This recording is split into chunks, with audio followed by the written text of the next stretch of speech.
Mapagpalang araw po sa ating lahat, no? May gusto lang akong linawin para sa mga nakapalo sa akin, mga naging pasyente at magiging pasyente pa lang. Pero karamihan doon sa mga bago, no? Kung lahat ba ng karamdaman spiritual pwede bang iasa sa online gamutan? Ang sagot diyan ay hindi po lahat. Kung mild case po ang karamdaman ng isang pasyente, o sabihin na natin 1 linggo, 2 linggo, o 1 buwan pala nararamdaman at nagpositibo, yun po, pwede po yan sa online. Pero kung ang karamdaman nyo pataas na ng 2 buwan, 3, 4, 6 months, 8 hanggang 1 year pataas, hindi po yan basta-basta magagamot sa online ng isang gamutan. Sa katunayan, may naging pasyente kami noon, ako, na halos months na rin, 6, mga gano'n, 9, mag 1 year na. Alaga sa gamutan, inabot din 1 buwan. Long distance na gamutan, nagpadala ng damit na pinagubaran na hindi nilabahan, pinadala rito galing Pangasinan. Yun ang ginamit ko materyales sa panggagamot. Ngayon,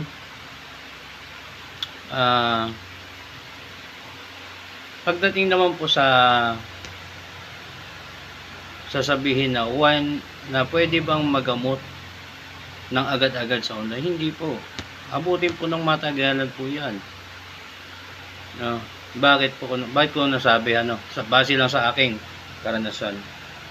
Pag ganun katagal ang karamdaman ng tao, mga 4, 6, 8 months hanggang 1 year pataas, lalo na may mga sakit na hindi gumagaling sa doktor kahit anong inom ng gamot, pansinin nyo po pag kayo ay dumumi. Pag yan light brown, black, yan, pag ganyan na ang kulay, ibig sabihin abot na po yan sa loob ng katawan ninyo. Pwedeng pag tumagal, aabutin yung mga organ ninyo, magkaroon ng komplikasyon, pina-check up nyo sa doktor, magkakaroon na ng resulta. At lalabas po talaga yan. Pero nandun pa rin po yung bahid ng espiritual. Ngayon, dyan po mahihirapan na manggagamot sa inyo. Kahit sinong magaling. Oo.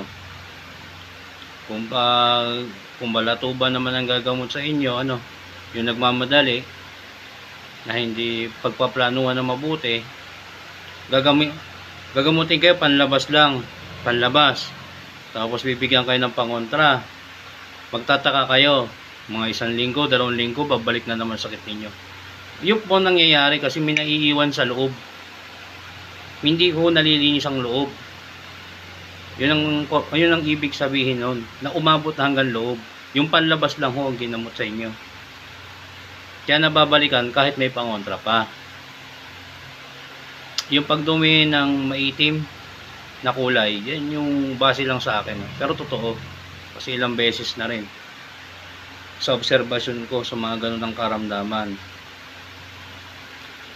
Tapos minsan na nangyayari pa, nasisisi pa yung manggagamot.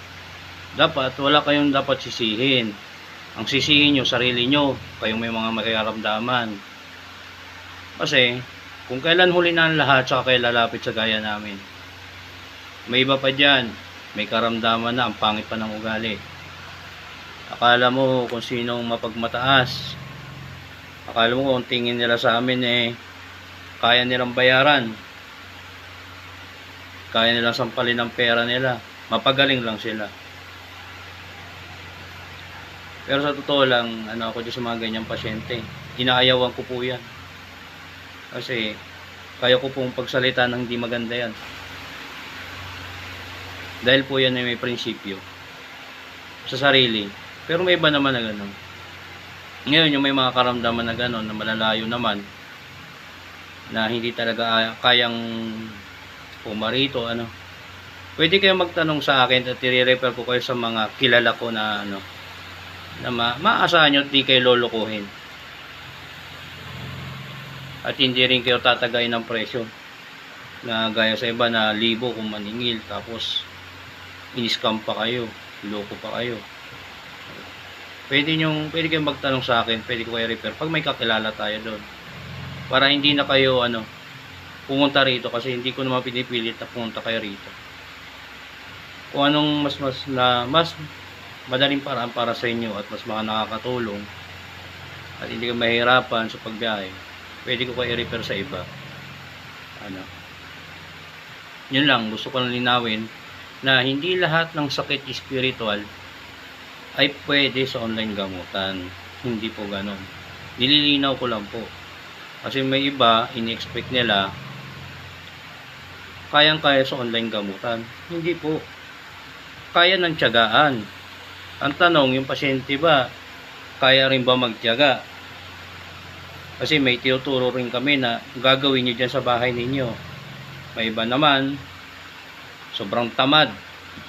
Kahit malapit, gusto pa online. Pinapairal yung katamaran. Kahit napakalapit, gusto pa online. Magkano lang naman ang pamasahe.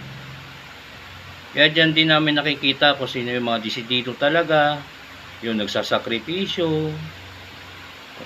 Minsan yan ang kinakalooban ng awa awa ng gabay din namin espiritu, awa din ng Diyos takilang nasa langit. Pinagkakaloob sa kanila ang kagalingan dahil sa sakripisyo nila at tiwala nila, nagagaling talaga sila. So yung iba, pinaiiral yung katamaran. Iba sabihin, may pera naman ako, padala na lang ako, huwag na lang ako pumunta magbiyahe, mainit, umaulan, mahirap magbiyahe, traffic, dahilan. Yun po ang katotohanan doon. Para sa akin po yun, suggestion ko po yun at paliwanag ko po yun, na hindi lahat ng sakit spiritual ay pwede sa online gamutan. Hindi po ganon. Mas mainam pa rin po kung kayo ay tutungo ng aktwal para lahat ng katanungan nyo masagot, lahat ng bilin sa inyo may paliwanag, lahat na ipapagawa sa inyo maituro ng tama at magawa nyo rin ng tama. Ganun lang po. Muli, magandang araw po sa inyo lahat. God bless ating lahat.